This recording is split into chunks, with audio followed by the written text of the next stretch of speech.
রামিসার এই হত্যাকারী সর্বোচ্চ শাস্তি ইনশাআল্লাহ আগামী 1 মাসের মধ্যে নিশ্চিত করবে এবং সেই সর্বোচ্চ শাস্তি হচ্ছে মৃত্যুদণ্ড। এই ধরনের শিশু নির্যাতন বা নারী নির্যাতন বর্তমান সরকার কোনোভাবেই মেনে নেবে না এবং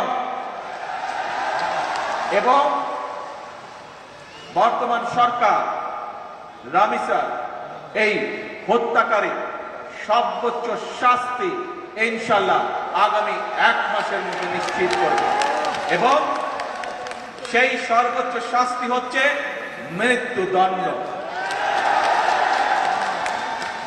যাতে করে ভবিষ্যতে আর কোন ব্যক্তি মানুষ এইভাবে শিশু বা নারী নির্যাতন করার সাহস না পায়। উপস্থিত সম্মানিত সকল উপস্থিতিবৃন্দ, একটি নিরাপদ মানবিক রাষ্ট্র এবং সমাজ প্রতিষ্ঠা করতে হলে আমাদেরকে আইনের শাসন প্রতিষ্ঠা করতেই হবে।